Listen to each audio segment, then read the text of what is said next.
In the deep dark, the Aslan are moving, but there is a darker power. There is something behind the claw.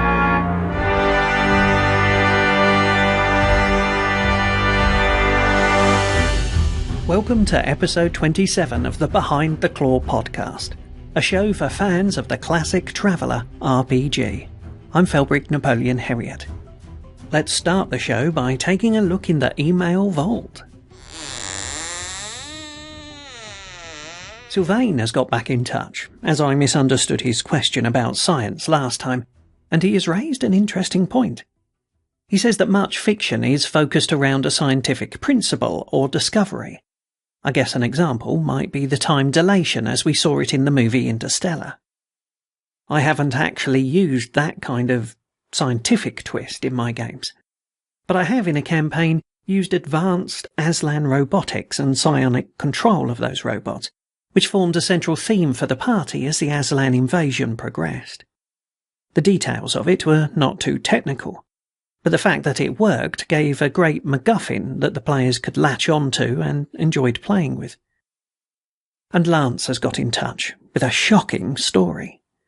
He'd been playing in a regular Pathfinder game and, following some cancellations, dusted off his little black books and proceeded to lead them on an adventure across a subsector. It went down very well and has formed an alternative for his group. Now, why do I find this shocking? Simply because Pathfinder is from Crunchville, Tennessee, and its players would have had a real culture shock slipping into the simple character generation process, and then to have had them enjoy themselves through this, a new, different, lighter game. I mean, wow. Nice work spreading the good news anyway. Lance, I hereby award you the Garter of the Imperial Proponent.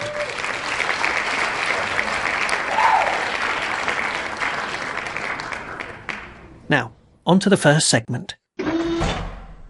I have no idea, so computer, what can you tell me about this place? This is the My Galaxy segment, where I tell you about a planet from my Foranus subsector. A map and planetary UPPs are available on the podcast's website at behindtheclaw.blogspot.co.uk. Foranus is the subsector capital. It is the administrative, technological, and financial hub of the entire region of space. Although it sports a standard atmosphere and a surface with a good number of fresh-water seas, these have unfortunately been tainted by the planet's overindulged industrial past. The fresh water should not be drunk without stringent cleaning, and the atmosphere requires a filter mask. As befits a subsector capital, it is a crowded planet with well over 1 billion inhabitants. It's a relatively small world, squeezed further by the expansive seas, and so that the majority of the population are found in massive high-rise cities that dot the globe. The current leadership of Foranus is in the hands of the royal family from whom the planet and subsector takes its name. They're generally popular with the inhabitants, although there are a number of dissenting political movements, notably the anarchists and the Democrats, both of whom claim the royal family has no right to rule. These groups number many thousands, but do not yet form any kind of political threat to the position of the royals.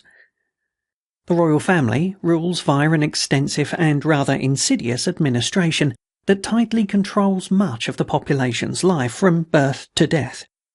Almost every aspect of life is controlled by licenses issued by the administration. Failure to have a license for any particular activity doesn't tend to end up in prison time or even fines, but rather future restrictions and delays and double checks when issuing future licenses. King Anatus has ruled the world for 7 decades, and there is much speculation about his resigning the kingship to hand the reins onto his firstborn son, a man himself in his 60s. This has caused some concern, as the eldest son is also an admiral in the Imperial Subsector Space Forces, a role he enjoys greatly and says he would be unwilling to give up. The king's second son, who's in line, has also publicly stated that he does not want the kingship either, and it would impact on his charity works. The king's only daughter, Shialia, is next in line, but there is much public concern about her behaviour. She's considered a wild child amongst an overwhelmingly conservative culture, and the administration fears there may be some kind of revolt should she become queen. Visitors to Varanus should carefully plan their visit if they intend to leave the starport. A trip to the visitor bureau at the starport will allow you to pick up all the requisite permits and licenses. Failure to do so might end your day trip with a night in detention while they sort out the mess. No way. The way I heard it is that he was shipping arms, guns, taking them straight in, under the navvy's nose. It's time for another story seed. The world of Chaka is undergoing political turmoil. A low-intensity rebellion is taking place as various terrorist freedom fighters carry out their long struggle to win freedom from the overbearing government. In this environment, good pay is hard to come by, and when a local DJ offers the party some good cash to act as lookouts for his pirate radio station, it looks like a dream come true. DJ Mexana is a bit of a local hero. He has been illegally broadcasting dance music without a license every Friday night for the last decade. The local police have been trying to find and to shut him down for all that time. But he's been rather clever. He has a van that he broadcasts from, and a series of relay broadcast aerials set up around the city. By being on the move in his van and switching between the remote aerials, he's been able to give the authorities the slip. But he needs a series of street corner lookouts watching for the police in a perimeter around the blocks through which he drives his van, and that's what the PCs get hired to do. Mexana gives the PCs phones and allocates them a street corner to stand on. They're given instructions to call if any police vehicles go by so he can divert out of their way. The problem for the PCs is that Mexana is more than a simple radio DJ. He's actually a part of the underground, and his dance broadcasts are actually carrying coded messages to the terrorists/freedom fighters. As the PCs spend their first day on this new job, the administration decide they finally need to take down the DJ and his network. Cops and militia roll into the area. The PCs are likely to be picked up, but the DJ escape. During questioning, the PCs have the chance to play double agent and operate in a way to bring down the DJ. If they can get him to go to a particular warehouse on a particular day, they will be let go. But if they fail, they'll be arrested and imprisoned for life. There are a number of ways that this can go, and some fun ways for the referee to twist the knife. Perhaps Mexana has discovered that the PCs had been caught, and now he's very suspicious of them. Perhaps he knows everything, and wants to use them to ambush the ambushers. Or is Mexana himself a dupe, being used as a cutout by the underground forces? If the PCs get arrested, will a brave and resilient Mexana break them out, and join up with them, and join them to the underground? No, sir, you may not dock here. What the hell? I just made 3 jumps to get here. Without permit 7C, you may not dock. Now move out to the holding line at 6,000 kilometres. This is the Rules Talk section, where I take a look at some aspect of the classic Traveller rules or canon. Today I've just skimmed through books 1 through 8, looking for details relating to starship fuel, so some of this might be new to you, as it has been to me.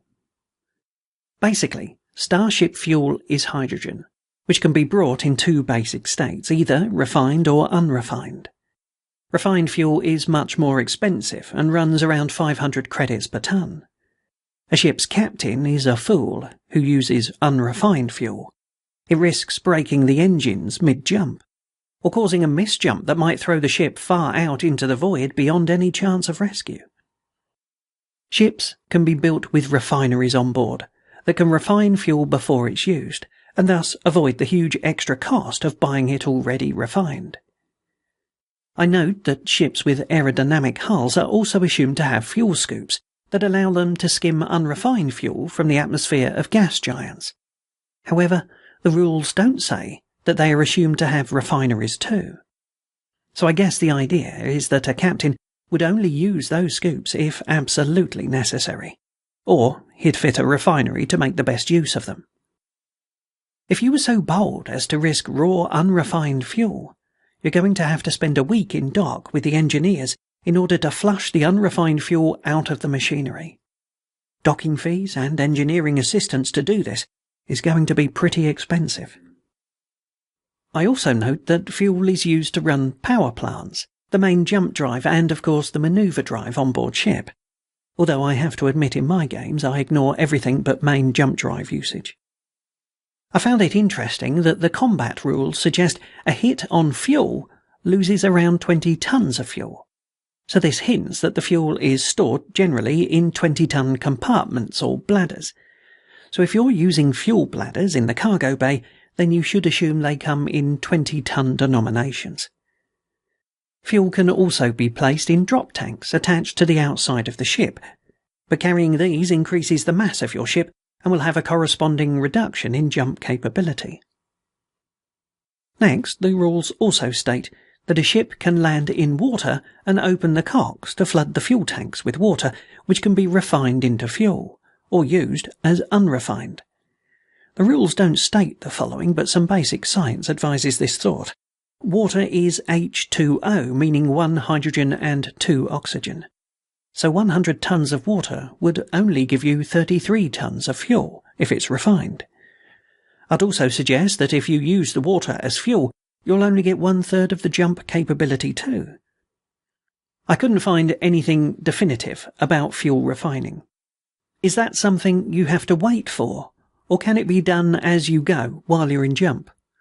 If the fuel tankage is split into 20-ton sections, I guess you could wind up the jump engines as soon as you've got one of those cells of fuel refined, provided, of course, you can refine the next 20 tons in the time it takes you to use up that first 20 tons. In the past, I've issued a referee fiat, saying that it takes a week to process a jump's worth of fuel. But since I'm now aware of these 20-ton segments, I may have to change that going forwards. Anyway, that's all I found out about fuel. If you have any more information or snippets or theories relating to fuel, please do write in.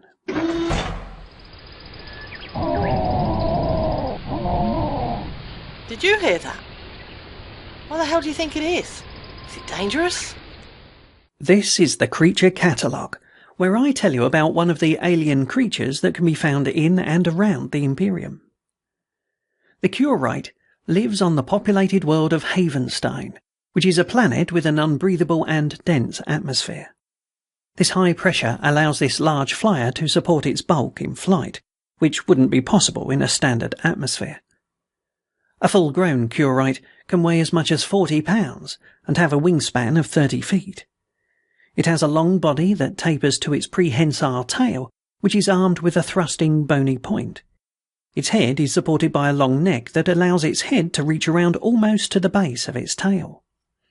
It has 2 large wings of thin skin that stretch over a light, bony supporting framework, and 2 smaller wings further back along its body that are used for manoeuvring in flight. The air of Havenstein also support a large floating creature called the Tabalix, and the Curite alight upon the back of the Tabalix to feed. The Tabalix has a series of deep recesses along the horizon of its body, which harbour a vigorous collection of plant life on which the Curite feeds. When first discovered, it was thought that there was a direct symbiotic relationship between the 2 animals, as observation appeared to show the Curite lived inside the other. The Curite is fairly slow-moving, but rarely moves alone, often flying in flocks numbering up to 100. These have proved a serious hazard to flying craft. Collision with a flock has downed many an aircraft over time and has led to the culling of them in many areas.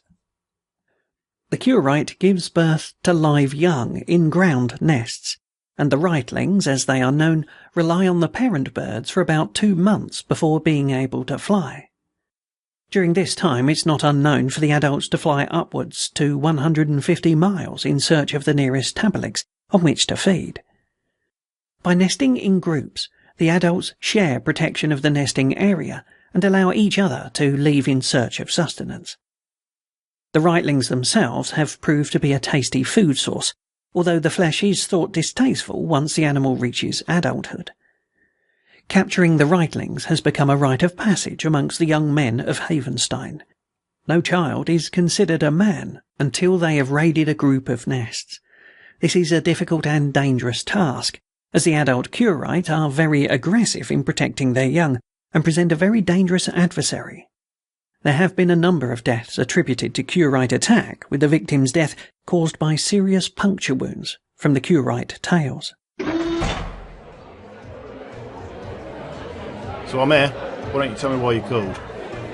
The spacer in the corner booth. Don't stare at him. I see him. Who is he? It's the guy on the news vids. Which nudes is? With thousands of channels. Crookwatch. Ah, I see. This is the People of Interest segment, where I tell you about someone from the Imperium that has a bit of a reputation. Marbala Synthilla is a tyrant without real power, but yet he holds sway across a continent.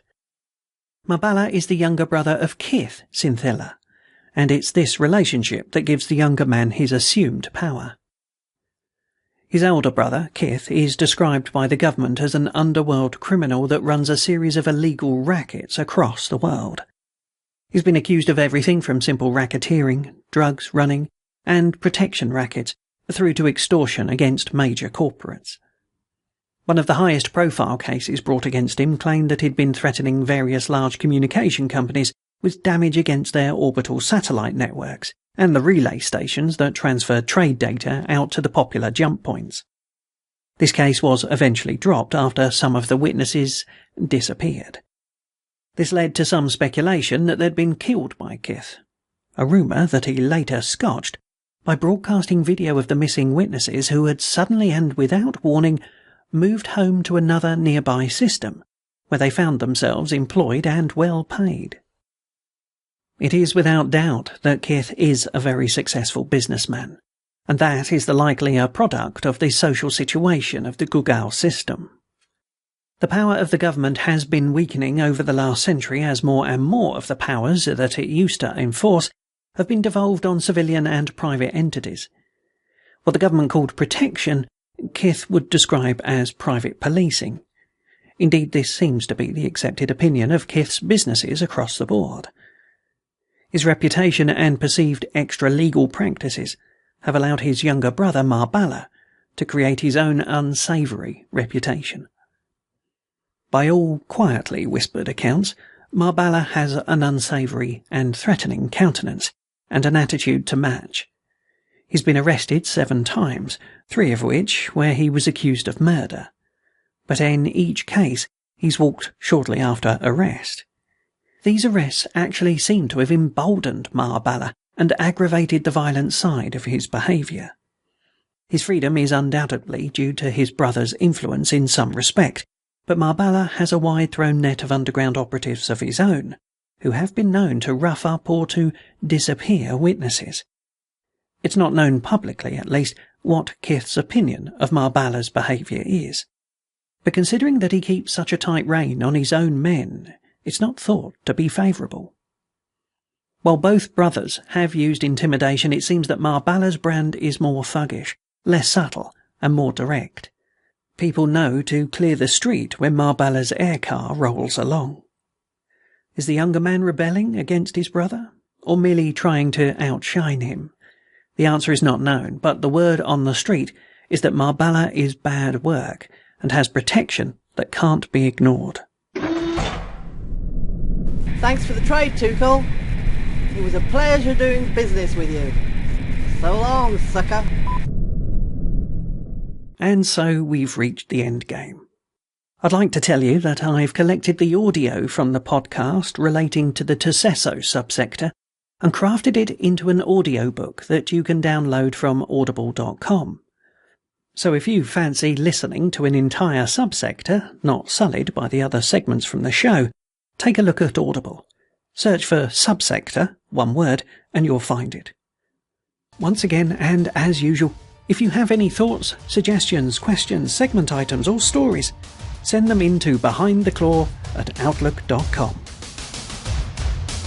This podcast is released on an attribution non-commercial no derivatives license. Its home on the web is at behindtheclaw.blogspot.co.uk. Music by Kevin MacLeod of Incompetech.com. I'm your host, Felbrigg Napoleon Herriot. Thanks for listening.